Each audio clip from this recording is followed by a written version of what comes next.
हमने पिछले क्लास में, लास्ट क्लास में हम लोगों ने देखा था कि इलेक्ट्रॉनिक कॉन्फ़िगरेशन के लिए सेल में करने के लिए सबसेल जरूरी। ठीक है, तो अब हम लोग चलते हैं सबसेल वाले इलेक्ट्रॉनिक कॉन्फ़िगरेशन के एरिया में, फिर वहां से दोबारा सेल पर पहुंचेंगे।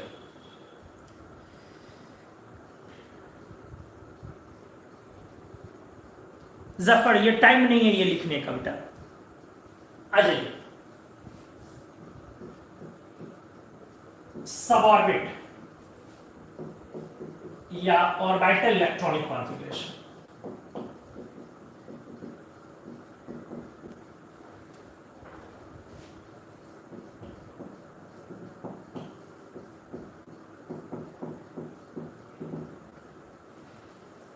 सबऑर्बिट या orbital electronic configuration, SPDF configuration जिसको हम लोग बोलते हैं। अच्छे से देखो, अगर हम लोग लिखते हैं क्लोरीन 17 तो ऑर्बिट में लिखते हैं 287 और इसको सब ऑर्बिट में हम लोग कन्वर्ट करते हैं इसी क्लोरीन 70 को, तो हम लोग लिखते हैं 1s2 2s2 2p6 3s2 3p5। अब ये जो 1 है बेटा यही है पहला सेल, ये जो 2 है यही है दूसरा सेल, और ये जो 3 है यही है तीसरा सेल। यहां पर ये है आपका पहला shell, first orbit, second orbit, third orbit, और अपने यही फर्स्ट ऑर्बिट में 2 इलेक्ट्रॉन इक्वल्स टू 2 इलेक्ट्रॉन। ये सेकंड ऑर्बिट में आप क्या देख रहे हो, 8 इलेक्ट्रॉन्स इक्वल्स टू 8 इलेक्ट्रॉन्स, और ये थर्ड ऑर्बिट में आ जाओ 7 इलेक्ट्रॉन्स और वहां पे भी 7 इलेक्ट्रॉन्स। कैसे, तो 2 + 5। अच्छे से देखो 7 इलेक्ट्रॉन्स आ जाए। तो सिंपली हम लोग बोलेंगे, पहला पॉइंट बोलेंगे कि सर ऑर्बिट को ही हमने एसपीडीएफ सब ऑर्बिट में रिजॉल्व किया है, जैसे कि किसी वेक्टर को कैसे कंपोनेंट्स में रिजॉल्व करते हैं। सब ऑर्बिट और ऑर्बिट आर डिफरेंट थिंग्स, दो अलग अलग समय में साइंस में, फिजिक्स में या केमिस्ट्री में इंट्रोड्यूस किया गया। एक wave mechanical, quantum mechanical concept पर बेस्ड है, और एक सर्कुलर मोशन, सर्कुलर ऑर्बिट का एक 2 डायमेंशनल अलग एरिया है। तो दोनों को पढ़ना है, दोनों को समझना है, चीजों को कंपेयर करना है, किस समय में क्या चीजें दी गई, ये सब चीजें निकालनी है। लेकिन अभी फिलहाल हम लोग क्या बोलेंगे कि देखने से ऐसा लग रहा है कि ऑर्बिट को ही रिजॉल्व किया हो हमने सब ऑर्बिट में, तोड़ा हो हमने सब ऑर्बिट में। रिजॉल्व करने का मतलब जैसे एक वेक्टर को आप रिजॉल्व करते हैं, ब्रेक करते हैं उसके कंपोनेंट्स में, और सारे कंपोनेंट्स को ऐड करते हैं तो फिर वापस वो वेक्टर मिल जाता है आपको। आप करते हैं ऐसा। उसी तरीके से एक ऑर्बिट को डिफरेंट सब ऑर्बिट्स में हम लोग ब्रेक करेंगे, रिजॉल्व करेंगे, और सारे के इलेक्ट्रॉन्स को जोड़ेंगे तो वापस ऑर्बिट के इलेक्ट्रॉन्स के बराबर आएगा। वो यही चीजें कह रही है कि पहले ऑर्बिट का ये 1s पार्ट है, दूसरे ऑर्बिट का 2s और 2p सब ऑर्बिट पार्ट है, तीसरे ऑर्बिट का ये 3s 3p सब ऑर्बिट पार्ट है। ठीक है, तो हम लोग क्या लिखने वाले हैं बेटा? गौतम सर 12th का नहीं पढ़ा रहे हैं क्या? 12th का इसमें नहीं होता, 12th का वो दूसरा होता है, ये वाला अभी 12th का हम लोग नहीं कर रहे हैं। उसके लिए आप अलग से क्वेरी ले लीजिए, जो ऑफिस का नंबर है या मेरा नंबर है उस पर आप बात कर लीजिए। 12th वाली केमिस्ट्री आपको अलग से समझ में आएगी। तो आ जाओ, हम लोग यहां लिखते हैं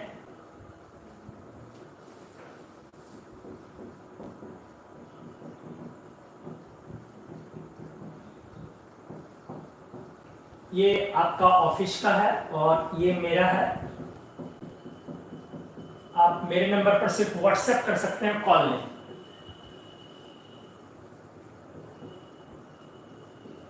अच्छा, ऑर्बिट्स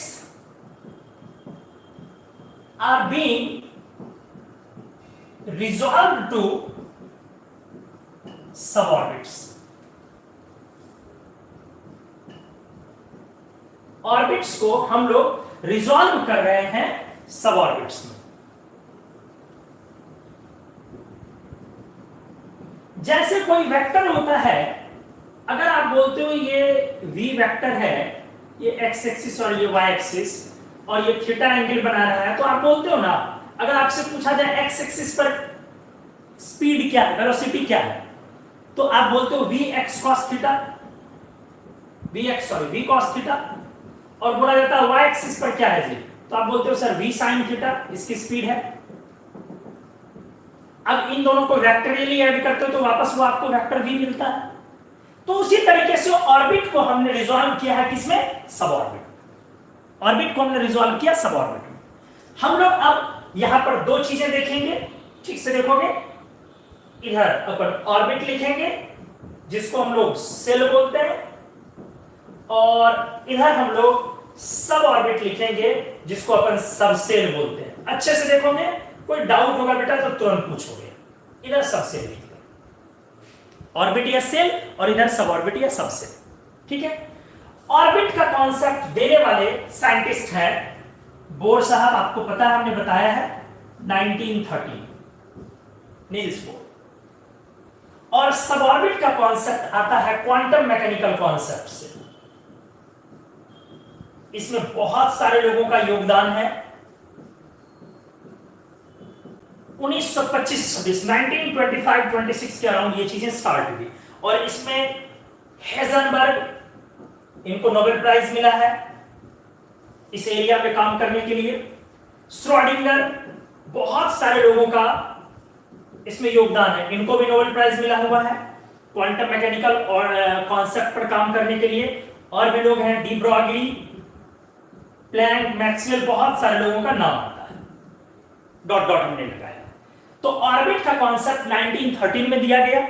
अभी हम लोग थोड़ा सा दोनों को बेटा कंपेयर करते हैं और फिर रिलेट भी करेंगे। पिक्चर क्वालिटी क्लियर है, क्लैरिटी उसमें कोई प्रॉब्लम नहीं है, और साउंड में कोई प्रॉब्लम नहीं है क्या, ऐसा हम उम्मीद कर रहे हैं।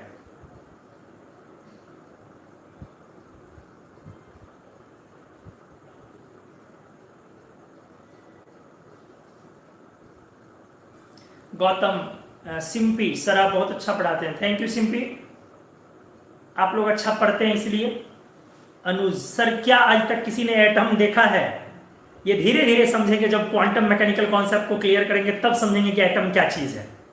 अभी तक जो आप एटम 9-10 से समझ रहे हैं उस हिसाब से एटम देखने की चीज नहीं है। बाकी सब लोग ने लिखा क्रिस्टल क्लियर है, वीडियो वगैरह सब clear, yes sir no problem, ठीक है। चलिए आप पहले पेज का स्क्रीनशॉट लीजिए बेटा, हम लोग सेकंड पेज पे आते हैं। स्क्रीनशॉट लीजिए।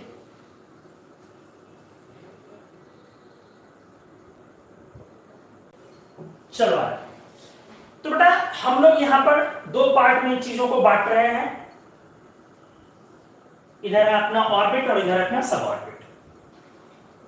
आ जाओ। ऑर्बिट को आप ठीक से देखो, के एलिमेंट से डिनोट करते हो कैपिटल में, और सब ऑर्बिट को आप स्मॉल में डिनोट करते हो। आप एसपीडीएफ कभी कैपिटल मत लिखना बेटा, SPDFGH इससे डिनोट करते हो, ठीक है। चलो ऐसे लिखने की कोई जरूरत, चल रहने दो, हटाओ, लिख दिया तो लिख दिया। ऑर्बिट को हम लोग डिनोट करते हैं के एलिमेंट से, सब ऑर्बिट को SPDFGH। नेक्स्ट, इसको बेटा मैथमेटिकली रिप्रेजेंटेड बाई, ऑर्बिट को मैथमेटिकली अपन रिप्रेजेंट करते हैं प्रिंसिपल क्वांटम नंबर n से। देखते जाओ, किससे मैंने बोला, प्रिंसिपल क्वांटम नंबर n से। और ये principal quantum number given by Bohr साहब के द्वारा दिया गया। ऑर्बिट को मैथमेटिकली, मतलब हर चीज को मैथमेटिकली कैसे बोलोगे ये तो बोलना पड़ेगा ना। तो क्वांटम मैकेनिकल क्या है, अरे धीरे धीरे समझोगे यार, एक ही बार में सारे प्रॉब्लम्स लाद देते हो। धीरे धीरे चीजें क्लियर होंगी, जब क्वांटम मैकेनिकल में जाएंगे, वेव मैकेनिकल में जाएंगे, उस समय समझोगे। अभी रुक जाओ ना भाई, अभी पहले रुक जाओ, अभी हड़बड़ाओ नहीं। वेव नेचर इंट्रोड्यूस होगा इलेक्ट्रॉन का स्पेस में, तब जाकर के चीजें क्लियर होंगी कि क्यों नाम क्वांटम मैकेनिकल पड़ा। आ जाओ, फिलहाल अभी आप ये लेकर के चलोगे कि ऑर्बिट को हमने रिजॉल्व किया है सब ऑर्बिट में। जैसे वेक्टर को आप समझने के लिए उसके कंपोनेंट्स में रिजॉल्व करते हो, आप बोलते हो एक्स एक्सिस पर ये स्पीड है, वाई पर ये, पार्टिकल तो किसी और डायरेक्शन में चल रहा है, लेकिन हम लोग एक्स और वाई पर उसको इसलिए तोड़ते हैं, इसलिए तोड़ते बेटा क्योंकि हमारा कार्टेशियन सिस्टम कहता है कि कोई भी पॉइंट को, कोई भी पोजीशन को अपन एक्स वाई जेड के कोऑर्डिनेट के टर्म में हम लोग तोड़ सकते हैं। तो उसी तरीके से आप अभी कंसीडर करके चलो, ऑर्बिट को सब ऑर्बिट में हम रिजॉल्व कर रहे हैं। अब धीरे धीरे चीजें क्लियर होंगी। रिजॉल्व करने का यह मतलब क्या है? ये बोर साहब का ही रिजोल्यूशन टर्म है, बोर साहब का ये जबरदस्ती किया हुआ करामात है, ये बोर का ही किया हुआ चीज है। तो ये धीरे धीरे चीजें क्लियर होंगी, एक बार में क्लियर नहीं होंगी। ठीक है, आ जाओ। ऑर्बिट का के एलिमेंट को मैथमेटिकली रिप्रेजेंट कर रहे हो किस चीज से? Principal quantum number. Principal quantum number का सिंबल n है। ये क्वांटम नंबर दिया गया बोर के द्वारा। ये जो क्वांटम नंबर है ये एटम में इलेक्ट्रॉन का एक मैथमेटिकल पता है। जैसे आपके घर का पता है पिन कोड, मैथमेटिकल पता है। आपके मोहल्ले का पता होता है पिन कोड, वो मैथमेटिकल पता होता है। अदरवाइज आप लिखते हैं फल्ला कुमार, हाउस नंबर फल्ला, गली नंबर देश, वार्ड नंबर देश, पोस्ट ऑफिस देश, सब कुछ लिखते हो, पुलिस स्टेशन देश, डिस्ट्रिक्ट देश, स्टेट देश, सब कुछ लिखते हो टोटल ए टू जेड। उतना ना लिख करके उसका एक मैथमेटिकल एड्रेस हो जाता है पिन कोड। तो उसी तरीके से एटम में इलेक्ट्रॉन का मैथमेटिकल एड्रेस होता है क्वांटम नंबर। और ये क्वांटम नंबर जो है ये वेव मैकेनिकल या कह लो जो क्वांटम मैकेनिकल कॉन्सेप्ट है ये उसी की उपज है। क्वांटम मैकेनिकल कॉन्सेप्ट में ही ये टर्म इंट्रोड्यूस किया गया है क्वांटम नंबर। और ये क्वांटम नंबर क्या है? तो मैथमेटिकल एड्रेस है किसका? इलेक्ट्रॉन का। कहां पर? एटम में। कहां से आएगा? तो ये क्वांटम मैकेनिकल कॉन्सेप्ट को जब हम लोग थोड़ा इलैबोरेट करेंगे तो वहां पर चीजें और क्लैरिटी से समझ में आएंगी। ठीक है, फिलहाल आप ये बोलोगे कि quantum numbers are the mathematical addresses of electrons, different electrons inside the atom. Atom में अलग अलग इलेक्ट्रॉन के मैथमेटिकल एड्रेस होते हैं quantum number. There are 4 kind of quantum numbers, हम लोग अभी डिस्कस करेंगे। प्रिंसिपल, एजीमुथल, मैग्नेटिक और स्पिन। लेकिन इन 4 में से 3 ही तरह के क्वांटम नंबर उस क्वांटम मैकेनिकल कॉन्सेप्ट के इक्वेशन में इन्वॉल्व होते हैं। चौथा टाइप का आर्बिट्रेरी एज्यूम किया गया, वो अलग चीज है। हम लोग धीरे धीरे उन चीजों पर आते हैं। तो इसको हमने बोला कि मैथमेटिकली रिप्रेजेंट करते हो प्रिंसिपल क्वांटम नंबर n से। कैसे? आप बोलते हो ना कि सर k सेल है तो n बराबर 1, एक्चुअली ये क्वांटम नंबर होता है। आप बोलते हो l सेल है, n इक्वल्स टू 2, ये क्वांटम नंबर है। आप बोलते हो दोस्त m सेल है, n इक्वल्स टू 3। आप बोलते हो कि सर n सेल है, n इक्वल्स टू 4। ऐसे आप चलते हो। तो आ जाओ इस पर, ठीक से, ठीक से। यहां पर आप, यहां भी मैथमेटिकली कोई ना कोई क्वांटम नंबर होगा, मैथमेटिकली रिप्रेजेंटेड बाई। अब यहां एक नया क्वांटम नंबर बोलेंगे हम लोग, अजीमुथल क्वांटम नंबर। बोलना सीख लो, अजीमुथल क्वांटम नंबर L। बेटा एजीमुथल मत बोलोगे, अजीमुथल क्वांटम नंबर L। ठीक है, आ जाओ। अब ये किसने दिया? ये देने वाले साइंटिस्ट हैं गिवन बाय समरफील्ड। समरफील्ड नाम के साइंटिस्ट ने ये क्वांटम नंबर इंट्रोड्यूस किया। जैसे बोर नाम के साइंटिस्ट ने ये क्वांटम नंबर इंट्रोड्यूस किया। जैसे सबसेल को आप लिखते हो एसपीडीएफ से, सेल को मैथमेटिकली आप n इक्वल्स टू 1 2 3 4 में प्रेजेंट करते हो, तो सबसेल को भी करोगे। आ जाओ, पहला s सबसेल, अच्छे से देखना बेटा, l equals to 0। p subshell, subshell को सबऑर्बिट बोलते हैं हम लोग, l equals to 1। d subshell, l equals to 2। f subshell, l equals to 3। g subshell, l equals to 4। इस तरह से हम लोग आगे जाएंगे। ठीक है, तो आपने क्या देखा कि n इस तरह से n स्टार्ट होता है 1 2 3 4 और l स्टार्ट होता है 0 1 2 3 4। n शुरू होता है 1 से, जबकि l शुरू होता है 0 1 2 3 4। अब पॉइंट वाइज आओ, हमने बोला कि आप इसको ऐसे लिख लो घेर के, क्वांटम नंबर्स। शॉर्ट में मैंने क्या बोला?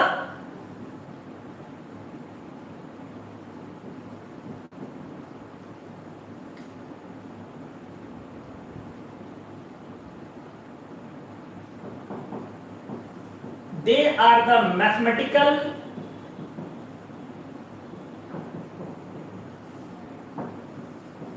addresses of different electrons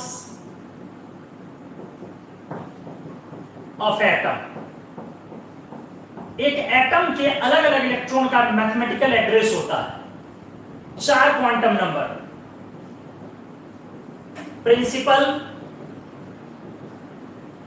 N, azimuthal, अच्छे से देखते जाओ, एल, मैग्नेटिक, ठीक से देखोगे बेटा, m, and spin quantum number s. 4। लेकिन हमने अगला पॉइंट बोला, इसमें से 3 quantum number obtained by solving, ध्यान से, श्रोडिंगर्स वेव इक्वेशन मैथमेटिकली। अच्छे से देखो, क्लियर रहना चाहिए। 3 क्वांटम नंबर के बारे में मैंने बोला कि आप इसको ला सकते हो श्रोडिंगर के वेव इक्वेशन को सॉल्व करके मैथमेटिकली। सर ये क्या लिख दिया आपने, अब ये समझ में नहीं आया। सर ये आपने क्या लिख दिया, वो समझ में नहीं आया। अभी बेटा मैंने बताया कि क्वांटम मैकेनिकल कॉन्सेप्ट देने वाले साइंटिस्ट कौन थे, Heisenberg, Schrodinger. Actually electron wave है ऐसा सबसे पहला मानने वाला इंसान श्रोडिंगर था। उससे पहले थॉमसन ने जब इलेक्ट्रॉन को ढूंढा तो बोला गया कि इलेक्ट्रॉन पार्टिकल है। Mahesh Chauhan, sir please inform us after enrolled in course every chapter completed with DPP and practice sheet. Happy Teachers Day in advance. मेरी डॉटर की ओर से प्रणाम सर जी आपको। Thank you Mahesh sir. और चैप्टर्स की जहां तक बात है, डीपीपी प्रैक्टिस सीटेज की जहां तक बात है, सीट्स की जहां तक बात है, तो चैप्टर्स अभी तक मैंने इनऑर्गेनिक का क्लियर नहीं किया है, सीक्वेंस क्लियर नहीं किया है। सब लोगों को ये मैं बता दूं, अभी तक मैंने इनऑर्गेनिक का चैप्टर्स क्लियर नहीं किया है, अभी तक नहीं सीक्वेंस मैंने क्लियर किया है।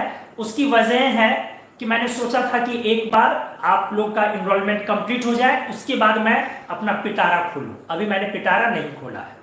चैप्टर्स का सीक्वेंस इनऑर्गेनिक में क्या जाएगा, किस तरीके से जाएगा, वो अभी मैंने क्लियर नहीं किया।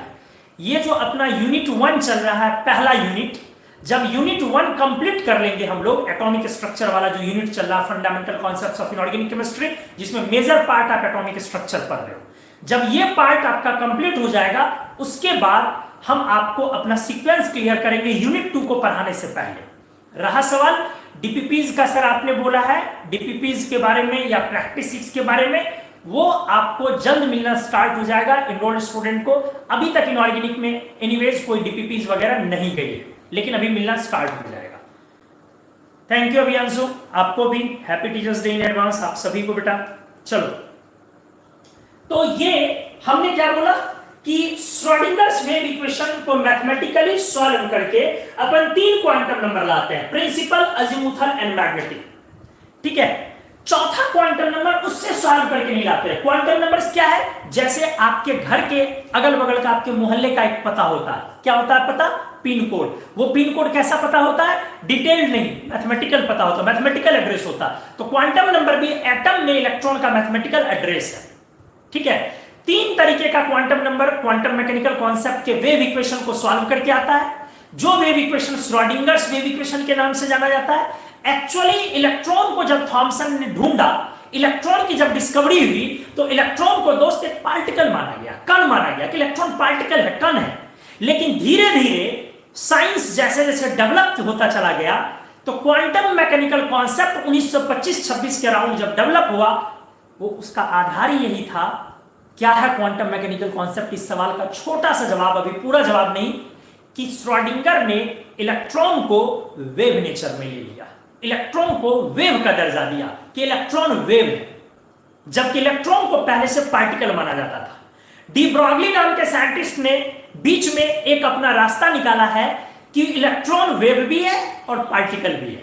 इनफैक्ट उन्होंने बोला कि दुनिया का कोई भी मैटर, चलता फिरता इंसान हो, कोई भी मैटर, प्लैनेट हो, चलती हुई कार हो, हाई स्पीड से चलता हुआ इलेक्ट्रॉन हो एटम में, सबके पास वेव का भी कैरेक्टर होता है और पार्टिकल का भी कैरेक्टर होता है। जितनी ज्यादा स्पीड होगी वेव का कैरेक्टर उतना ज्यादा, जितना ज्यादा मास होगा उतना वेव का कैरेक्टर कम। मतलब सेम स्पीड से अगर कार भी चल रही हो और उसी स्पीड से प्लेनेट चल रहा हो, प्लेनेट ट्रेवल कर रहा हो, तो प्लेनेट में वेव का कैरेक्टर कम होगा और कार में ये वेव का कैरेक्टर ज्यादा होगा। ठीक है, तो पॉइंट मैंने बोला कि अभी उस पे नहीं जाना, वो सब चीजों को मैं फिर से बताऊंगा। इन शॉर्ट एक मैं रिप्लाई कर रहा था कि क्या है क्वांटम मैकेनिकल कॉन्सेप्ट। ये mechanical quantum mechanical concept, wave mechanical concept की शुरुआत इस बात से है कि श्रोडिंगर ने इलेक्ट्रॉन को वेव का दर्जा दिया, वेव कंसीडर किया, जबकि उससे जो पहले चीजें आ रही थी उसमें इलेक्ट्रॉन को पार्टिकल नेचर मिला हुआ था। उससे पहले क्या 1808 में हमने पढ़ाया आपको एटम। जो भी लोग बाद में आए हैं प्लेलिस्ट में सारे इनऑर्गेनिक के लेक्चर्स पढ़े हुए, सीक्वेंस में पढ़िए, डेट वाइज सारे लेक्चर्स पढ़िए, हमने पढ़ाया। तो थॉमसन ने माना इलेक्ट्रॉन है ही नहीं, एटम है। 1808 में इलेक्ट्रॉन था भी नहीं, सिर्फ एटम माना गया। और 1900 में थॉमसन ने इलेक्ट्रॉन आने के बाद, प्रोटॉन आने के बाद एक मॉडल बनाया है एटम का, जिसमें बोला इलेक्ट्रॉन स्टैटिक होता है, एटम में रुका हुआ होता है। लेकिन 2 सालों के बाद, ठीक 2 से 3 साल बाद, और या कह लीजिए 1909 आते आते रदरफोर्ड ने एक मॉडल बनाया जिसमें बोला कि इलेक्ट्रॉन रुका हुआ नहीं होता है, एक्सट्रीमली हाई स्पीड से एटम में इधर उधर रैंडम चलता है। ज्यादा दिन नहीं हुए, 3-4 सालों के बाद बोर ने फिर इस चीज को सही किया, रेक्टिफाई किया, नहीं वो सर्कुलर ऑर्बिट में चलता है, गोल गोल घूमता है। पहले था 1909 में रदरफोर्ड ने बोला रैंडम चलता हाई स्पीड से। बोर ने कैलकुलेट किया, नहीं 10⁻⁶ मीटर पर सेकेंड से चलता है और एक सर्कुलर पाथ पर चलता है एटम में। मतलब ये ऑर्बिट जो है इलेक्ट्रॉन का जो ट्रैजेक्टरी है, पाथ है, वो 2 डायमेंशनल है। अब आइए क्वांटम मैकेनिकल कॉन्सेप्ट 1925-26 मतलब 12-13 सालों बाद इंट्रोड्यूस हुआ, जिसमें बोला गया इलेक्ट्रॉन का वेव नेचर है। अब इसको थोड़ा सा और क्लियर करते हैं। फिलहाल ये क्वांटम मैकेनिकल कॉन्सेप्ट का सब ऑर्बिट है, ये नॉर्मल ऑर्बिट का कॉन्सेप्ट है। Orbit KLMN, sub orbit SPDF, orbit को mathematically principal quantum number N 1 2 3 4, sub orbit को mathematically azimuthal quantum number L 0 1 2 3 4, ऐसे करके चलते हैं हम लोग। ठीक है, क्या लिखा अंकित? 10 से शुरू हो। क्या 10 से शुरू हो बेटा? नहीं समझ में आ रहा। 10 से शुरू हो, क्या लिखे हो? शुरू से शुरू होने का क्या मतलब है? क्या लिख रहे हो? क्लियर तो लिखो, थोड़ा क्लियर भी तो लिख दो बेटा। भास्कर झा, ठोको लाइक फॉर रियल लेजेंड्स। हाँ, लाइक तो तब आना ही चाहिए कि जब आपको लेक्चर्स पसंद आ रहे हो, तो लाइक्स आने ही चाहिए, चाहे मेरे हो, हमारे केमिस्ट्री बाय लेजेंड्स चैनल के हो या कहीं के भी हो। चलिए अंकित, आप अपने सवाल को क्लियर कीजिए, बाकी लोग तब तक स्क्रीनशॉट लीजिए।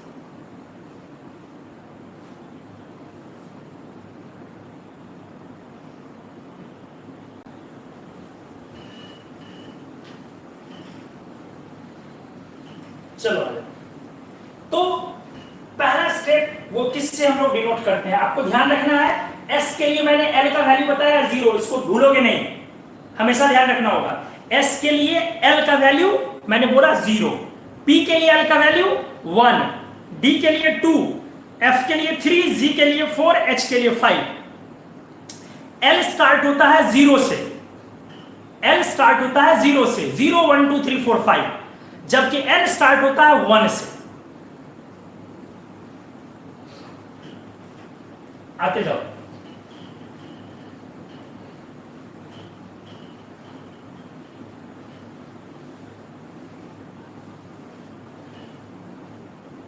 अगला पॉइंट। चल बेटा यहां लिखते हैं ऑर्बिट फिर से, और जिसको अपन बोलते हैं सेल, और इधर लिखते हैं हम लोग सब ऑर्बिट, जिसको बोल रहे हैं सबसेल। आते देख, ये क्या है? Circular path where electron revolves with, याद होगा आपको बेटा, क्वांटाइज्ड एंगुलर मोमेंटम हमने अच्छे से करवाया है। जो लोग बाद में आए हैं वो वीडियोस को, पीछे वाले वीडियोस को जरूर देखें। सर्कुलर पाथ जहां पर इलेक्ट्रॉन रिवॉल्व करता है, क्वांटाइज्ड, ये के सेल है, एल सेल है, एम सेल है, ये न्यूक्लियस है। हम लोग इसी को इस तरीके से ड्रॉ कर लेते हैं, के एल एम, और ये एक सर्कुलर पाथ है। ऐसा अपन बोलते हैं कि ये सर्कुलर पाथ है, और इस पर क्वांटाइज्ड एंगुलर मोमेंटम होता है। एंगुलर मोमेंटम एमवीआर से अपन डिफाइन करते हैं, NH बाई 2 पाई। ये बोर मॉडल की खासियत, हमने बोला था ये सारे कैलकुलेशंस वन इलेक्ट्रॉन सिस्टम पे लागू होते हैं। एनीवेज वो आते रहेगा, बीच बीच में चर्चा करते रहेंगे। आ जाओ इसमें। हाँ, तो ऑर्बिट जो है वो क्या है, 2 डायमेंशनल है, एक प्लेन में है, ये एक प्लेन में है बेटा, ये 2 डायमेंशनल है, ठीक है, 2 डायमेंशनल है। 2 डायमेंशनल का मतलब प्लेनर है, एकदम कंप्लीट प्लेनर है। कौन, ऑर्बिट। अब आते हैं सब ऑर्बिट पर, अच्छे से देखो। अंकित राज, एल 0 से ही क्यों शुरू होता है? अरे छोटू, मैंने क्लियर बोला 0 से ही शुरू होता है, वो सॉल्यूशन है, वो वैल्यू है। वैल्यू कहां से आया है? तो इक्वेशन को सॉल्व करके। इक्वेशन को सॉल्व करोगे, अगर 5 आ जाएगा वैल्यू तो 5 से शुरू करोगे, 6 आएगा इसका वैल्यू तो 6 से शुरू करोगे, लेकिन उसको सॉल्व करने के बाद 0 आता है। अब अगला सवाल अगर तुम ये करोगे कि सर सॉल्व करने के बाद 0 ही क्यों आता है, इसके लिए इक्वेशन जानना जरूरी है। और तुम्हारे 12th लेवल पर श्रोडिंगर्स वेव इक्वेशन से मुलाकात तो होगी एटॉमिक स्ट्रक्चर में, लेकिन उसका डिटेलिंग नहीं पढ़ना होता, सिर्फ भेंट होगी आपको। चलो आ जाओ, उसका सोल्यूशन नहीं पढ़ना होता। ऑर्बिट इस तरीके से क्या है, प्लेनर। एक ऑर्बिट, कोई एक खास ऑर्बिट एक प्लेन में, हमने क्लियर किया, क्योंकि सर्कुलर है तो एक प्लेन में है, प्लेनर 2 डायमेंशनल। अब आ जाओ सब ऑर्बिट पर क्या है, अच्छे से देखो। 3 dimensional path, sorry 3 dimensional space around nucleus where electron delocalizes या electrons delocalized themselves with maximum finding probability.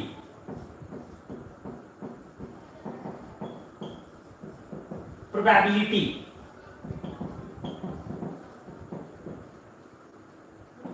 in a certain fixed or specific region.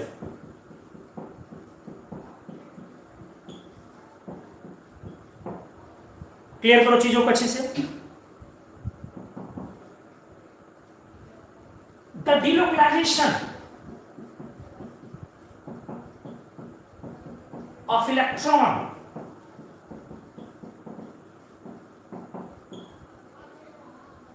is assumed to be of wave character.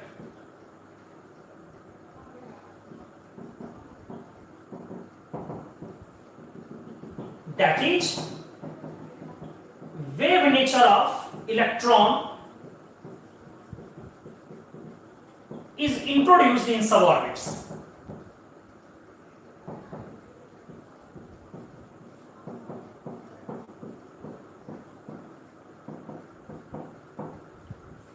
ठीक से देखोगे और इसको clear करोगे। हमने बोला ये क्वांटम मैकेनिकल कॉन्सेप्ट में क्या है, अब ये सब ऑर्बिट क्या, सही समय है जानने का। अब इसको एक्सप्लेन करते हैं कि ये सही है क्या। सब ऑर्बिट बेसिकली 3 डायमेंशनल स्पेस है, न्यूक्लियस के चारों का स्पेस। 3 डायमेंशनल का मतलब समझते हो, 1 डायमेंशन एक एक्सिस, 2 डायमेंशन एक्स और वाई 2 प्लेन अगर ले लेते हो, या वाई जेड या एक्स जेड जो भी, और 3 डायमेंशन जब तीनों एक्सिस को आप इस्तेमाल करते हो।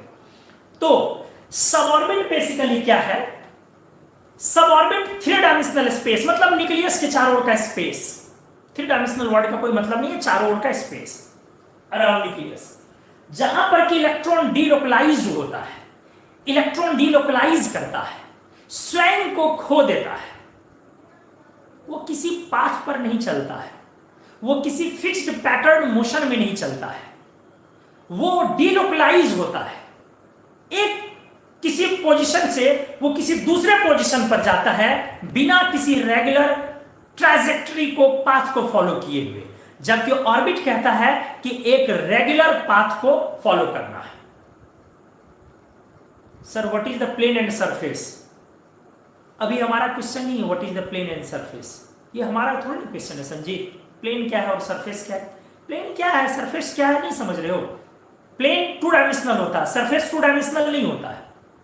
ये चीज क्या इसमें बताना? अभी कोई लॉजिक ही नहीं है प्लेन और सरफेस का डिफरेंस बताना यहाँ पर। यार केमिस्ट्री से जुड़ी हुई चीज पूछो ना, प्लेन और सरफेस बताना अभी यहाँ पर कौन सा तुक बनता है? प्लेन मतलब जब भी बोलते हो तो 2 डायमेंशनल थिंग हुआ। सरफेस तो किसी भी चीज का हो सकता है, सिलेंडर का हो सकता है, स्फीयर का हो सकता है, तो सरफेस 2 डायमेंशनल नहीं होता। एनीवेज आइए, तो न्यूक्लियस के चारों ओर का 3 डायमेंशनल स्पेस जहां पर की इलेक्ट्रॉन डिलोकलाइज करता है। एक्चुअली जब इलेक्ट्रॉन का पिक्चोरियल डायग्राम हो, सीधा कह लो इलेक्ट्रॉन का पिक्चर लिया गया और सीधा को इलेक्ट्रॉन का फोटो लिया गया एटम में। बहुत सरल भाषा में बोलना हो तो इस तरीके से बोल के काम निकालो कि इलेक्ट्रॉन का पिक्चोरियल डायग्राम रेडी हुआ, मतलब ढेर सारा पिक्चर लेकर के एक डायग्राम रेडी हुआ। Simple pictorial diagram. और डायग्राम को समझने की कोशिश की गई, हजारों, लाखों, करोड़ों, अरबों, खरबों, बहुत सारे पिक्चर्स का एक साथ एक डायग्राम तैयार हुआ, एक क्यूमुलेटिव डायग्राम तैयार हुआ, एक कुल मिला के डायग्राम तैयार हुआ, जो डायग्राम ये बता रहा था कि इलेक्ट्रॉन का एक फिक्स्ड ट्रैजेक्टरी, एक फिक्स्ड पाथ नहीं है जैसा बोर साहब बताते हैं कि गोल ही घूमेगा। इलेक्ट्रॉन तो स्पेस में कहीं भी आता जाता हुआ, भागता हुआ नजर आ रहा था, डिलोकलाइज होता हुआ, खोता हुआ नजर आ रहा था। पिक्चर क्या दिखाता है? ये न्यूक्लियस है, इस पॉइंट पर स्पेस को देखिए। किसी पिक्चर में इलेक्ट्रॉन यहां है, यहां न्यूक्लियस है, जरा गौर कीजिएगा कैमरे के सामने। कभी इलेक्ट्रॉन यहां है, किसी पिक्चर में इलेक्ट्रॉन यहां है, कभी यहां है। वही इलेक्ट्रॉन, एक ही इलेक्ट्रॉन की बात कर रहा हूं मैं, मान लो हाइड्रोजन एटम, ये न्यूक्लियस, वही इलेक्ट्रॉन किसी में यहां। जरा फील करो, ये अलग अलग पिक्चर में है, ठीक है? वही एक इलेक्ट्रॉन अलग अलग पोजीशन पर, अलग अलग पोजीशन पर। कभी कभी वो बहुत दूर भी चला गया, फिर वो पास आया, फिर बहुत दूर गया, बहुत दूर गया, फिर पास आया। ठीक से देखो, और यहां बीच में न्यूक्लियस, ठीक है? कभी कभी बहुत दूर गया, फिर पास आया। अब इस डायग्राम को समझो, ये जो इलेक्ट्रॉन का मूवमेंट है, इसको डिलोकलाइजेशन बोलो। अब मोशन मत बोलो, क्योंकि ये खो गया, पता ही नहीं चल रहा है कि यहां के बाद वो कहां जा रहा है, खो गया है। कोई चीज खो जाता है और कोई चीज फिक्स होती है, तुम लोग बोलते हैं इसका लोकेशन ये है, और जब कोई चीज खो जाता है तुम लोग बोलते हैं ये डिलोकलाइज हो गया है, डिलोकेट कर गया, ये खो गया है। भाई पहले पढ़ा लेने देना, तब सवाल पूछ लेना। एक तरफ से सारे सवाल क्लियर कर दूंगा, पहले पढ़ा लेने देना। अगर बीच में इस तरीके से सवाल करोगे तो फिर कैसे होगा? प्रिंसिपल एजीमुथल प्रिंसिपल का हेडलाइन क्या लिखे? तुम लोग खुद नहीं चाहते हो पढ़ना, खुद को खुद से डिस्टर्ब करते रहते हो। ये प्रॉब्लम है यूट्यूब की, यही प्रॉब्लम है यूट्यूब की। अब देखो ये सवाल है, सब ऑर्बिट को सबसेल भी बोलते हैं। बेटा ये चीजें हम उस समय में टाइप करके पूछ सकते हैं जब हम समझाना खत्म कर दें। जब आप पिक्चर ले तो उस समय एक साथ अपने प्रॉब्लम्स रिलीज कर लीजिए। अगर इस तरीके से करोगे तो फिर आपको, आप ही को दिक्कत होगी, हमारा लिंक टूटेगा तो फिर आपका भी पता नहीं आप कैसे टाइप करते हो तो आपका लिंक नहीं जाता है जी, आपका भी तो बेटा लिंक ब्रेक होता होगा।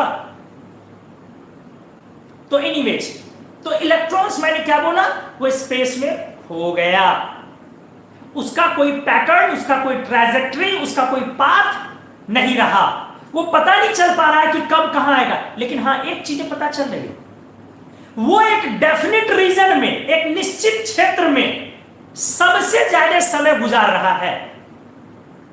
हमने बोला एक निश्चित एरिया में वो सबसे ज्यादा समय गुजार रहा है न्यूक्लियस के चारों ओर, और बहुत दूर भी जाता है, इनफाइनाइट डिस्टेंस पर भाग जा रहा है, इन्फिनिटी पर चला जा रहा है कभी कभार, लेकिन अपना ज्यादा समय वो एक विशेष क्षेत्र में गुजार रहा है। तो न्यूक्लियस के चारों ओर का वो विशेष क्षेत्र, जहां इलेक्ट्रॉन को 100 बार ढूंढने जाओ और 90 से 95 बार उसी क्षेत्र में मिल जाए, उस क्षेत्र को काट लो।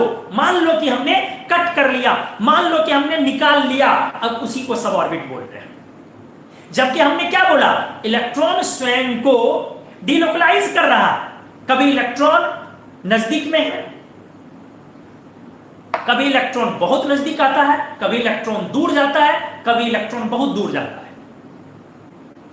ठीक है, तो इलेक्ट्रॉन बहुत नजदीक से इलेक्ट्रॉन बहुत दूर जाता है, डिलोकलाइज होता है, लेकिन एक निश्चित क्षेत्र में वो अपना मैक्सिमम समय गुजार रहा है, वो एक निश्चित क्षेत्र में अपना मैक्सिमम समय गुजार रहा है, और वही वाला निश्चित क्षेत्र अपन सबसेल या सब ऑर्बिट के नाम से जानते हैं। ठीक है, चलो देखो पिक्चोरियल डायग्राम यहां थोड़ा सा दिखा रहा हूं और क्लियर होंगी चीजें। फिर देखते हैं कि जो लोग सवाल डाला वो कितना बेवकूफ है कि उसको ये भरोसा नहीं है कि सर को पहले पढ़ा लेने दे, यार उनका भी अनुभव है कि हम क्या क्या सवाल कर सकते हैं। देखो मान लो लेट हाइड्रोजन एटम एंड ठीक से देखोगे and delocalisation of electron, hydrogen atom and delocalisation of electron. Hydrogen में एक ही इलेक्ट्रॉन है, उसका डिलोकलाइजेशन दिखाता हूं मैं, ये न्यूक्लियस है, ये देखो एक ही इलेक्ट्रॉन यहां पे पॉइंट देखो। अब तो है तो बेटा ये बोर्ड 2 डायमेंशनल है, लेकिन स्पेस में मैं 3 डायमेंशनल कह रहा हूं। देखो अलग अलग जगह देखते जाओ, वही इलेक्ट्रॉन डिलोकलाइज हो रहा, कभी कभी बहुत दूर गया।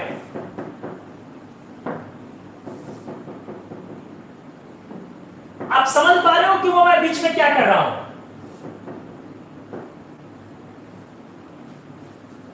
इन्फिनिटी पर चला गया, आपके कैमरे में नहीं दिख रहा है, समझ रहे होंगे, इन्फिनिटी पर चला गया। लेकिन एक विशेष क्षेत्र में वो ज्यादा समय गुजार रहा है।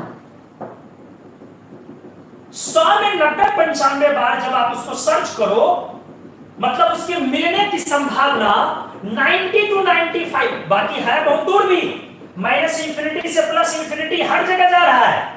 यहां भी उसके पाए जाने की संभावना है, यहां भी उसके पाए जाने की संभावना है। इलेक्ट्रॉन फाइंडिंग प्रोबेबिलिटी, इलेक्ट्रॉन के पाए जाने की प्रोबेबिलिटी, संभावना, इलेक्ट्रॉन फाइंडिंग प्रोबेबिलिटी EFP, ये यहां भी पॉजिटिव है प्रोबेबिलिटी बेटा, और ये प्रोबेबिलिटी यहां भी पॉजिटिव है। तो ये लेकिन एक निश्चित एरिया में ज्यादा समय गुजार रहा है और कभी कभी बहुत दूर भी जा रहा है। अब इसी का मैंने क्या बोला, वो एरिया घेर के निकाल लो, ये लो, ये लो। इस डायग्राम को बोलेंगे हम लोग पिक्चोरियल डायग्राम, और इस डायग्राम को बोलेंगे कॉन्ट्रास्ट प्रोबेबिलिटी डायग्राम। चीजें एक ही है, बस उसको सिंपली घेर दिया एक लाइन से।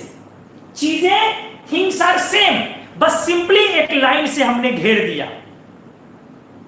दोनों सेम है, ये पिक्चोरियल डायग्राम, वो कॉन्ट्रास्ट प्रोबेबिलिटी डायग्राम। हम लोग अगले पेज में उसको क्लियर लिखेंगे भी नीचे में। तो ये वही है एस सब ऑर्बिट, ये सब ऑर्बिट का नाम है एस सब ऑर्बिट। इसका नाम मैंने बोला पिक्चोरियल डायग्राम, और इसका नाम मैंने बोला कॉन्ट्रास्ट प्रोबेबिलिटी डायग्राम। इसको मैं अगले पेज में अभी ड्रॉ करता हूं। अब क्वेश्चन को थोड़ा बहुत पढ़ते हैं। सब ऑर्बिट को सबसेल भी बोलते हैं, हाँ बोलते हैं। मैक्सिमम फाइंडिंग परसेंटेज में कितना है, जवाब मैंने दे दिया 90 to 95% हम लोग बोलते हैं मैक्सिमम फाइंडिंग प्रोबेबिलिटी। 100% कभी नहीं होता, 100% हुआ इसका मतलब है वही पाया जाएगा। मैंने बोला कि इलेक्ट्रॉन डिलोकलाइज जब करता है स्वयं को तो माइनस इंफिनिटी से प्लस इंफिनिटी तक जाता है। फिर आ जाओ अगला सवाल, हाइड्रोजन में एक इलेक्ट्रॉन होता है तो वही एक इलेक्ट्रॉन ना डिलोकलाइज होता है, जाहिर सी बात है, 1000 बार बोल रहा हूं, वही एक इलेक्ट्रॉन डिलोकलाइज हो रहा है। उसी का मैंने सारा पिक्चोरियल डायग्राम में सारा पिक्चर्स है, अलग अलग का नहीं है। उसके बाद डिलोकलाइजेशन के ऊपर का पॉइंट समझाइए, ऐसे बोल रहे हो, ऑर्डर दे रहे हो कि डिलोकलाइजेशन के ऊपर का पॉइंट, पहले डिलोकलाइजेशन आप सही से लिख लीजिए तब ऊपर समझा दे रहे। डिलोकलाइजेशन के ऊपर का पॉइंट समझाइए। डिलोकलाइजेशन कहां लिखा हुआ, ऊपर का पॉइंट समझाइए। कहां डिलोकलाइजेशन के ऊपर का पॉइंट समझाइए, ये पॉइंट समझाइए। अभी समझा किसको रहे हैं भाई, चर्चा किसकी कर रहे हैं, किसकी चर्चा कर रहे हैं? डिलोकलाइजेशन के ऊपर का पॉइंट समझाइए। अभी तो यही ना समझा रहे हैं, और क्या समझाया जा रहा है? तो मौका दो मैं समझाने का, उसके बाद ना।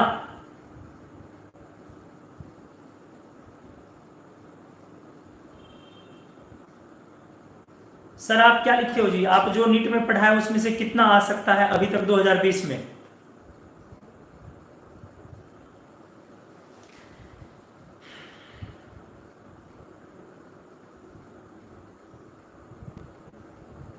अगर इस बैच में तुम पढ़े हो और नीट 2020 दे रहे हो तो बेटा फिर तो आपको की सलाम देनी चाहिए कि इस बैच में पढ़ के और नीट 2020 दे रहे हैं आप। अब बाकी सवाल का जवाब आप समझ गए होंगे कि क्या होगा। चलिए स्क्रीनशॉट लीजिए, चल जल्दी ले। अभी ये वाला सेक्शन क्लियर करना बाकी है। देख, हाँ इसको अभी नहीं मिटा रहे, रुक जा, क्योंकि उसको अभी बेटा क्लियर नहीं किया। अभी इधर हमारा सबऑर्बिट वाला पार्ट, दाहिने तरफ वाला पार्ट को मैं समझा रहा हूं, ठीक से देखो। ये यहां पर जो आपने ये ड्रॉ किया, फिर से इधर कर ही दे रहा हूं कि आप लोग ये देखो, हर जगह माइनस इंफिनिटी,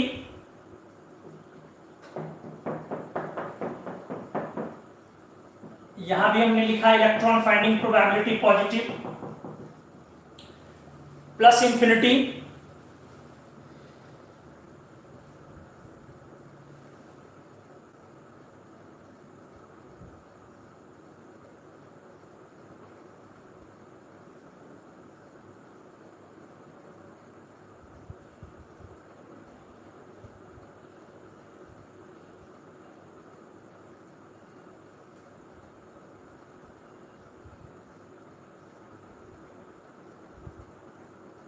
सुजीत सिंह,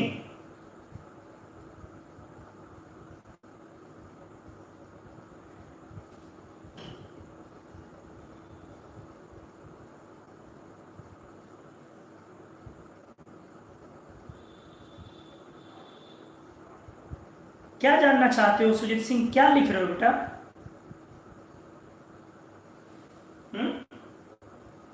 क्या तुम हमारे स्टूडेंट हो क्या? अगर हो तो तुम्हारा तो अभी हम कल्याण कर दें, फिर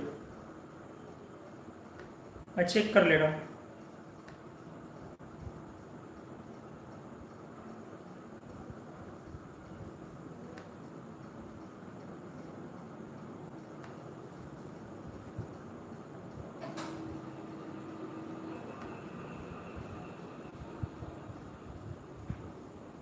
नहीं हो, चलो कोई नहीं, नहीं हो, ठीक है।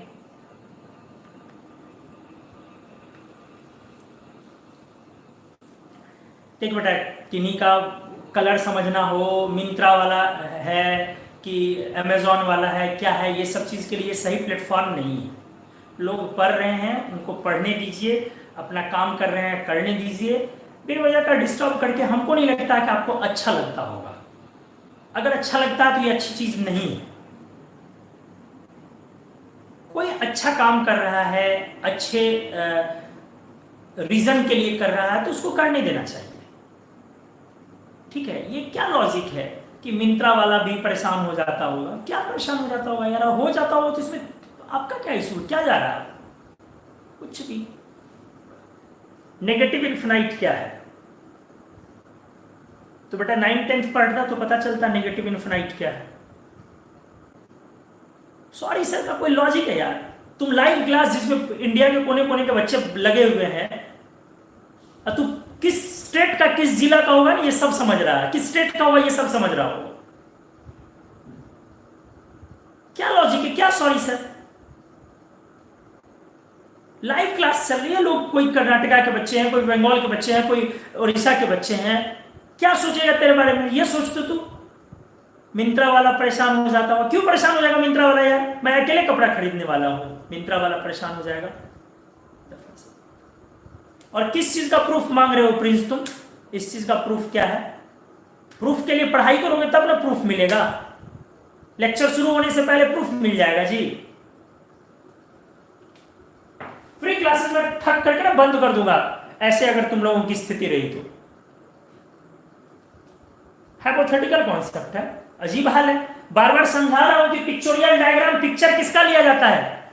पिक्चर किसका लिया जाता है? फोटो किसका लेते हो? सपना आता है उसका फोटो लिए हो आज तक?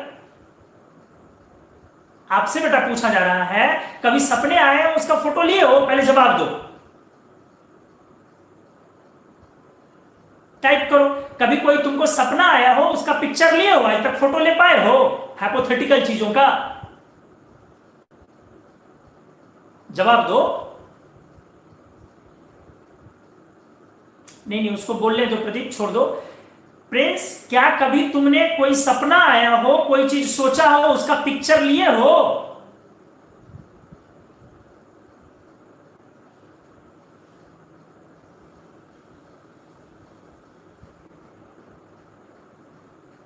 गायब हो गया।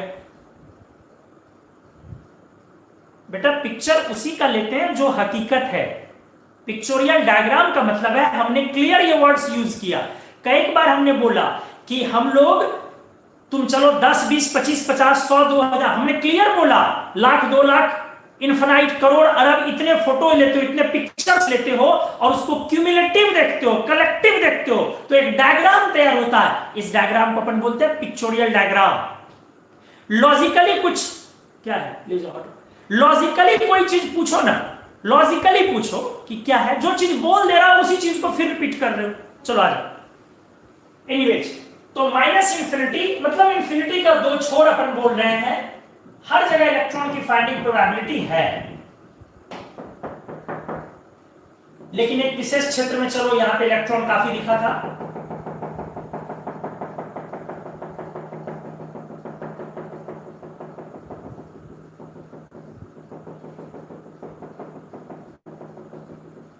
ठीक है, बाकी हर जगह है। हाँ, इसी का मैंने अब कॉन्ट्रास्ट प्रोबेबिलिटी डायग्राम, ये मैंने बोला क्या है, पिक्चोरियल डायग्राम। ठीक से देखोगे, pictorial diagram of electron density in hydrogen atom.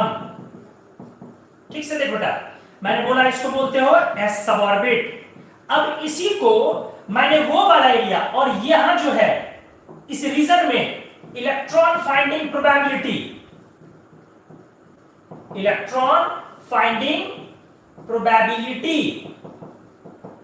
In the region, in this region, इस क्षेत्र में कितना है, मैंने बोला 90 to 95%। मैंने बोला कि आप 100% नहीं बोल सकते हो, क्योंकि अगर प्रोबेबिलिटी आपने 100% बोल दिया तो इसका मतलब क्या हो गया, इसका मतलब हुआ कि इलेक्ट्रॉन वहीं पे है, तो फिर डिलोक्लाइजेशन कैसा है, फिर डिलोक्लाइजेशन का कोई हिसाब किताब ही नहीं होता है। चलो आ जाओ, इसको और अच्छे से मैं क्लियर कर रहा हूं। अब इसी का एक पहले खींच लेते हैं कॉन्ट्रास्ट प्रोबेबिलिटी। ये लो, इसको मैंने क्या बोला, ठीक से देख, contrast probability diagram, contrast probability diagram जिसके अंदर इलेक्ट्रॉन की फाइंडिंग प्रोबेबिलिटी मैक्सिमम है, समझो उसको कट कर लिया मैंने और ऐसे दिखा दिया, एक डीप लाइन से प्रेजेंट कर दिया, तो वो कॉन्ट्रास्ट। ठीक है, तो कॉन्ट्रास्ट प्रोबेबिलिटी डायग्राम मतलब हमने एक कॉन्ट्रास्ट लाइन से उसी चीज को प्रेजेंट कर दिया। अब पॉइंट है, जो ये है बेटा वही ये है, कोई डिफरेंस नहीं है। किसका कॉन्ट्रास्ट प्रोबेबिलिटी डायग्राम मैंने खींचा, ऑफ एस सबऑर्बिट, 1s सबऑर्बिट, हाइड्रोजन में जो 1s है, दोनों चीजें एक ही है, फर्क क्या है, इसको जनरलाइजेशन में हमने लिखा और इसको कंप्लीट करके दिखाया। इसको ऐसे समझो, आपने, वो कोई रिलीजन की बात नहीं, स्टोरी की बात है जो मैं बोल रहा हूं, आपने नारद का नाम सुना होगा, कोई रिलीजन की बात नहीं, स्टोरी है। तो आपने नारद का नाम सुना होगा, नारद मुनि का हिसाब किताब क्या होता है, आपने अगर सीरियल वगैरह देखा होगा तो जरा फील करो, माइनस इंफिनिटी से लेके प्लस इंफिनिटी, मतलब जो बोलते हो तीनों लोक से बाहर, और इधर जितने भी पाताल लोक हैं या भूलोक हैं या देवलोक हैं, जो कहीं भी हैं, सारे लोक में वो डिलोकलाइज करते हैं। अच्छे से डिलोकलाइज करते हैं, मतलब वो कभी आप स्टोरी में देखते हो कभी विष्णु के पास है, वहां उनसे बात कर रहे हैं कि प्रभु मैटर इज दिस, फल्ला कोई राक्षस है प्रभु, you have to kill him, ऐसा कुछ वो प्लान करके उनको बोल दिए, प्रभु वो आपके बारे में उल्टा पुल्टा बोल रहा, मतलब एक स्टोरी की बात कर रहा हूं। चलो वहां पे कुछ कन्वे किया, फिर वहां से डिलोकलाइज हुआ, गायब हुआ, और आप क्या देखते हो सीरियल में, अचानक वहां से गायब हुए और प्रेजेंट हो गए धरती पे आ गए। अचानक नारद मुनि प्रेजेंट हुए, नारायण प्रेजेंट हुए, अब उस डेविल के सामने, उस राक्षस के सामने आए, उसको कुछ बोले, अरे आपके बारे में तो वहां पे ये बातें चल रही है, आपको मारने की साजिश चल रही है। फिर वहां उसको कुछ भड़काए भड़काए, वहां से गायब हुए, डिलोकलाइज हो गए, और डिलोकलाइज होकर अचानक फिर जाके कहीं भोले बाबा के पास अपीयर हो गए। नारायण नारायण प्रभु, अब ऐसा ऐसा मामला है, ऐसा ऐसा आप दोनों लोग भिड़ेंगे, तो आपको जाके बीच में इंटरफेयर करके लड़ाई को सुलझाना है। तो अब वहां पे भी लोग चले गए, मतलब क्या, वो डिलोकलाइज कर रहे हैं। और इसमें कोई पाथ नहीं है कि वहां से उस लोक से इस लोक आए और पाथ के, एक एग्जांपल के थ्रू मैं समझाने की कोशिश कर रहा हूं। डिलोकलाइजेशन, पहले ये क्लियर करो कि डिलोकलाइजेशन क्या है। इसमें पाथ नहीं है, इसमें ट्रांजेक्टरी नहीं है। फिर मैंने क्या बोला, एक एरिया में जो डिलोकलाइजेशन, मैक्सिमम डिलोकलाइजेशन है, जहां मिलने की संभावना मैक्सिमम है, ढूंढो तो मैक्सिमम वहां चांसेस मिलेंगे, उसी एरिया को अपन सब ऑर्बिट बोलते हैं। और इसमें जो इलेक्ट्रॉन का डिलोकलाइजेशन है, मैथमेटिकली उसको श्रोडिंगर साहब वेव का कैरेक्टर देते हैं, वेव मान लेते हैं। तो यह कहा गया सब ऑर्बिट में इलेक्ट्रॉन का वेव नेचर है, एकदम क्लियर। इलेक्ट्रॉन न्यूक्लियस के चारों ओर डिलोकलाइज हुआ, माइनस इंफिनिटी से प्लस इंफिनिटी डिलोकलाइज हुआ। हर जगह उसके पाए जाने की संभावना है, चाहे बहुत दूर जाओ संभावना कम है लेकिन वहां भी प्रोबेबिलिटी है, नजदीक आओ वहां भी प्रोबेबिलिटी है, प्रोबेबिलिटी हर जगह है। लेकिन वैसा क्षेत्र, वैसा सर्टेन रीजन, वैसा निश्चित एरिया जहां पर प्रोबेबिलिटी मैक्सिमम है, उस एरिया को अपन सब ऑर्बिट बोलने वाले हैं। तो हमारा ये पिक्चोरियल डायग्राम हो गया उसी सब ऑर्बिट में इलेक्ट्रॉन का, और ये कॉन्ट्रास्ट प्रोबेबिलिटी डीप लाइन से हमने दिखाया। क्या ये पाथ ऑफ इलेक्ट्रॉन है, क्या ये ट्रैजेक्टरी है, इलेक्ट्रॉन के चलने का रास्ता है? तो बोलोगे नहीं सर, बिल्कुल नहीं सर। हमने पूछा आखिर ये है क्या? आप बोलोगे हमने पूछा कि बेटा आखिर ये है क्या? आप बोलोगे सिंपली ये एक एरिया को सर घेर रहा है। आप बोलोगे सिंपली सर ये एक एरिया को घेर रहा है, कॉन्फाइन कर रहा है, उस एरिया के अंदर इलेक्ट्रॉन के पाए जाने की संभावना मैक्सिमम है, ये कोई पाथ नहीं है, चलने का रास्ता नहीं है। अब आते हैं यहां पर पढ़ते हैं, 3 dimensional space around nucleus. Nucleus के चारों ओर का 3 डायमेंशनल स्पेस, सब पूरा स्पेस, जहां पर वेयर लिखना था यहां वेल लिख लिया, वेयर, जहां पर इलेक्ट्रॉन्स डिलोकलाइज करते हैं स्वयं को, लेकिन उस एरिया में मैक्सिमम फाइंडिंग प्रोबेबिलिटी होनी चाहिए, उस सर्टेन रीजन में, उस विशेष क्षेत्र में पाए जाने की संभावना मैक्सिमम होनी चाहिए, ये हमने लिखा है। और इलेक्ट्रॉन का जो डिलोकलाइजेशन है उसको वेव नेचर दिया गया है। तो इलेक्ट्रॉन को वेव नेचर मिला किसमें? सब ऑर्बिट में। और हाइड्रोजन एटम के एग्जांपल के थ्रू हमने क्लियर किया कि इलेक्ट्रॉन डिलोकलाइज हो रहा है, प्रोबेबिलिटी हर जगह पॉजिटिव है, हमने क्लियर किया। इस एरिया में प्रोबेबिलिटी मैक्सिमम है, हमने क्लियर किया। इसको एक सॉलिड लाइन से रिप्रेजेंट करो, इसको कॉन्ट्रास्ट प्रोबेबिलिटी डायग्राम है, हमने क्लियर किया। ये कोई पाथ नहीं है, कोई चलने का रास्ता नहीं है, हमने क्लियर किया। ये एक क्षेत्र को घेर रहा है जिसके अंदर इलेक्ट्रॉन की फाइंडिंग प्रोबेबिलिटी मैक्सिमम है। अब बोलो क्या कोई डाउट है इसमें सब ऑर्बिट को लेकर के? अभी तक यस और नो, अभी तक जो चीजें पढ़ाई गई है।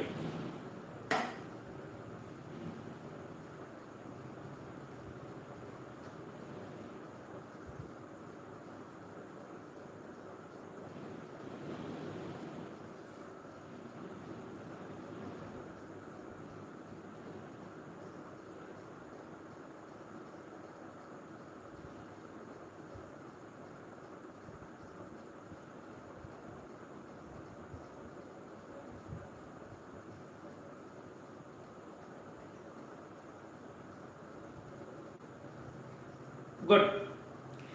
अब चलिए मैं सारे मैसेजेस को अगर पढ़ूं, बाकी लोगों में क्या है, ठीक है? तो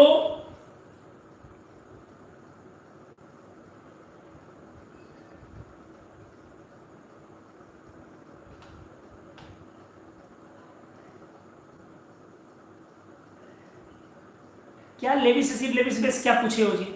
AlCl3 is covalent while AlF3 is ionic. Why?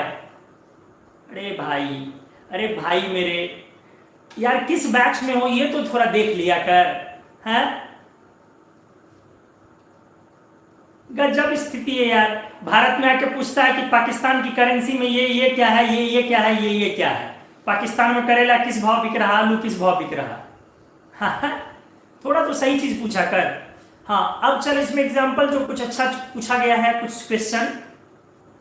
Sir the suborbits are hypothetical path, right? चलो अब इस पर फिर एक बार बोलता हूं, बाकी तो कोई नहीं दिख रहा। देख बेटा विनायक, मैंने बोला सब ऑर्बिट क्षेत्र है, स्पेस है, न्यूक्लियस के चारों ओर का वो स्पेस जहां पर उसके मिलने की संभावना मैक्सिमम है।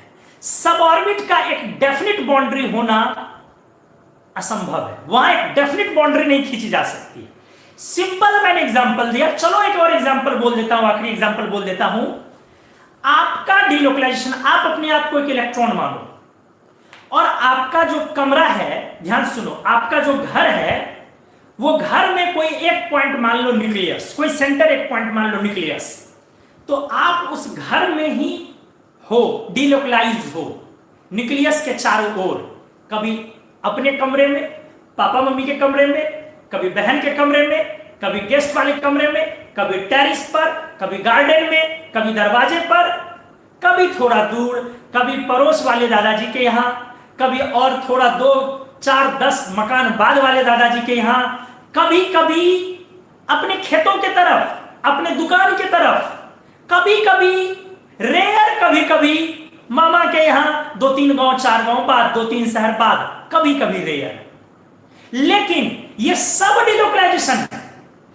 आप नजदीक में थे वो भी डिलोकलाइजेशन है, आप दूर गए वो भी डिलोकलाइजेशन था, आप अपने कमरे में आए वो भी डिलोकलाइजेशन हुआ, और आप मामा जी के यहां बहुत दूर गए वो भी, सब डिलोकलाइजेशन है। लेकिन इसमें से मैंने बोला आपके पाए जाने की मैक्सिमम संभावना कहां थी? वही न्यूक्लियस के चारों ओर। वो जो डेफिनिट एरिया था वो आपका घर, वो एक सब ऑर्बिट हो गया। लेकिन क्या मैं स्पष्ट पूछ रहा हूं, क्या एक बाउंड्री खींचा जा सकता है इसमें, एग्जैक्ट शार्प बाउंड्री, कि आप कहां तक जा सकते हैं? क्योंकि आपके पाए जाने की संभावना इंफिनिटी तक है, आप बहुत दूर भी गए हैं, इसलिए एक शार्प बाउंड्री नहीं खींची जा सकती है।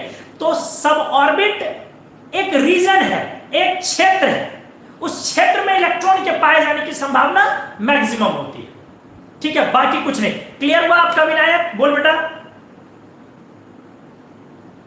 हाँ, finding probability of electron is maximum within a region known as sub orbit. ये बोल लोगे जफर, उसमें विद इन द रीजन बोलना होगा।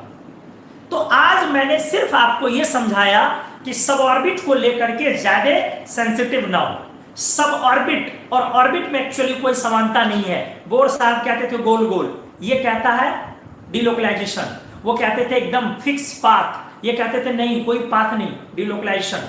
वो कहते थे चलना है, ये कहते थे खोना है। ये प्रोबेबिलिटी की बात करते हैं, इलेक्ट्रॉन फाइंडिंग प्रोबेबिलिटी की बात करते हैं, वो पार्टिकल की बात करते हैं, ये वेव की बात करते हैं। कितनी चीजें अलग हैं। तो ऑर्बिट के अंदर सब ऑर्बिट है ऐसा लोग बोल देते हैं, बेवकूफी है। ऑर्बिट के अंदर सब ऑर्बिट है ऐसा बोलना बेवकूफी है। समझ रहे हो? ऑर्बिट अलग लोगों का दिया हुआ है, सब ऑर्बिट अलग लोगों का दिया हुआ है, दोनों के कॉन्सेप्ट में कोई समानता नहीं है। ऑर्बिट के अंदर सब ऑर्बिट नहीं है। ऑर्बिट अलग चीज है, वो तो गोल रास्ता है, सब ऑर्बिट अलग चीज है। सब ऑर्बिट एक एरिया की बात करता है, डिलोकलाइजेशन की बात करता है, ऑर्बिट सर्कुलर मोशन की बात करता है। तो आज के क्लास में हमने ऑर्बिट सब ऑर्बिट पर थोड़ा सा काम किया। अगले क्लास में अपन और चीजों को अच्छे से डिस्कस करेंगे, क्योंकि इलेक्ट्रॉनिक कॉन्फ़िगरेशन को समझने से पहले थोड़ा सा ऑर्बिट सब ऑर्बिट समझना जरूरी था। ये वाला लिख देता हूं मैं सिंपली, वो वाला लाइन जो मैंने लास्ट वाला बोला था, वो चीजें थोड़ी सी क्लैरिटी के साथ लिख दे रहा हूं।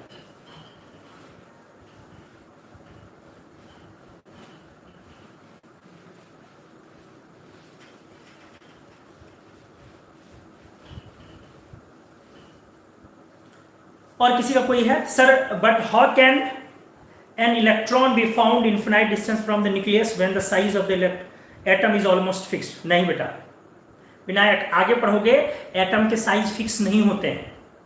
ठीक है, एटम का साइज एक्चुअली होता ही नहीं है। चलो इस बात पे मैं थोड़ा चर्चा कर देता हूं।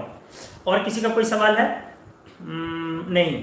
वो कौन है? एक साइलेंट लवर, विनोद। हाँ भाई साहब, आप भी विनोद, आपके घर में मैक्सिमम लोग विनोद, आपके जानने वाले लोग भी विनोद, और आप उम्र भर विनोद रहे। चलिए, हमारी शुभकामनाएं हैं।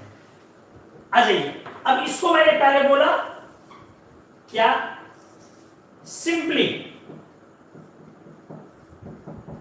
इट कॉन्फाइंस, ये सीमित करता है। कॉन्फाइंस समझते हो? सीमित करना, घेरना। It confines an area within which, ध्यान से सुनोगे, electron finding probability is maximum. Electron के मिलने की जो संभावना होती है वो मैक्सिमम है, वो पाथ नहीं है।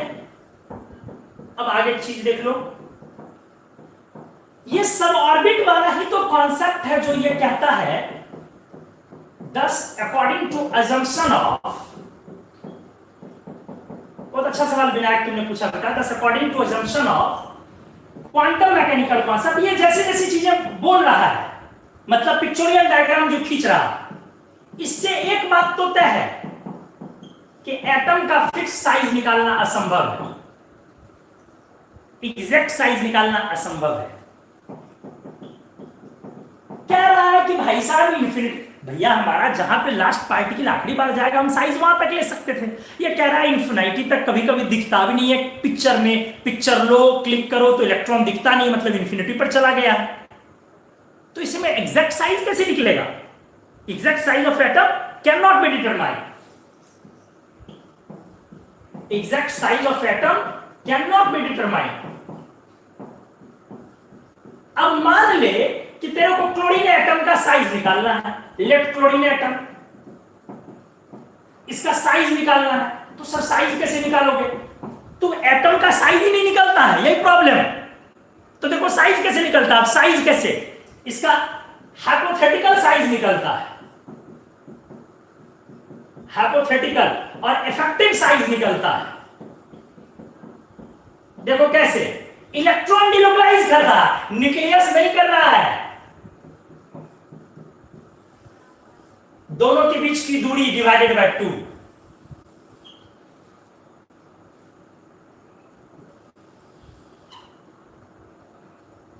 रेडियस ऑफ क्लोरीन बराबर d/2, समझे? ऐसे। हाँ देख, तो पॉइंट क्या है, हमको निकालना है, अपन को निकालना है एटम का साइज। एटम का साइज तब निकलेगा जब इलेक्ट्रॉन आखिरी बार कहां गया ये पता चले, और इलेक्ट्रॉन आखिरी बार कहां गया ये पता नहीं चला। तो निकालना था एटम का साइज, निकाले कैसे? एटम से बनाए मॉलिक्यूल, दो न्यूक्लियस पकड़े, बीच की दूरी मेजर किए, डिवाइड कर लिए बाय 2, इफेक्टिव साइज निकलता है, एग्जैक्ट साइज नहीं निकलता है। एटम की एग्जैक्ट बाउंड्री नहीं होती है। क्वांटम मैकेनिकल कॉन्सेप्ट यही सीख देता है कि एटम का एग्जैक्ट बाउंड्री नहीं होता है। तो डाल्टन साहब शुरू किए थे एटम इज स्ट्रक्चरलेस, बीच में आया एटम इज तरबूजा खरबूजा, बीच में आया एटम इज स्फेरिकल, किनके अकॉर्डिंग? बोर के अकॉर्डिंग। फिर से आ गया exact structure of atom can not be sketched, atom का एग्जैक्ट स्ट्रक्चर स्केच नहीं किया जा सकता है। उम्मीद है आज की क्लासेस सब कुछ अच्छे से समझ गए होंगे, लास्ट होते होते तक सब चीजें, सारा कंफ्यूजन क्लियर हो गया होगा। यस और नो? अभियांशु आपके सवाल का जवाब मैंने दे दिया, न्यूक्लियस को पकड़ो और डिवाइडेड बाय 2 कर लो, ऐसे एटम का साइज निकलता है।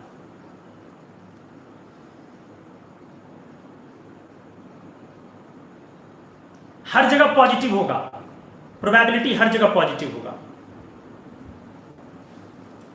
Thank you Zafar. सभी लोगों को टीचर्स डे की शुभकामनाएं, बहुत सारी अग्रिम शुभकामनाएं आप सबों को। हम लोग मिलते हैं फिर मंडे को, मिल रहे हैं नेक्स्ट क्लास में हम लोग, और इसमें आगे इसका एक्सटेंशन लेकर के आप इस पेज का स्क्रीनशॉट ले लेंगे। मैं हट रहा हूं, अच्छे से पढ़िए। एटॉमिक नंबर को मैंने बोला 1 to 90 मैंने होमवर्क दे दिया था, 70 दिया था, लेकिन अब मंडे के लिए मैं होमवर्क दे रहा हूं 1 to 90। Anmol good. अभी इनऑर्गेनिक स्टार्ट होना बाकी है, अभी तो एटॉमिक स्ट्रक्चर चल रहा है, जो इनऑर्गेनिक केमिस्ट्री और फिजिकल केमिस्ट्री सबका लैंग्वेज है, मतलब इनऑर्गेनिक केमिस्ट्री यहाँ से स्टार्ट, मतलब उसकी जो भाषा है वहां से हम लोग शुरू कर रहे हैं। ठीक है, धीरे धीरे हम लोग और अच्छे तरीके से इसको आगे बढ़ाएंगे। चल बेटा स्क्रीनशॉट ले ले, अगले क्लास में हम लोग मिलते हैं। Thank you everybody, good night, happy teachers day once again, thank you so much.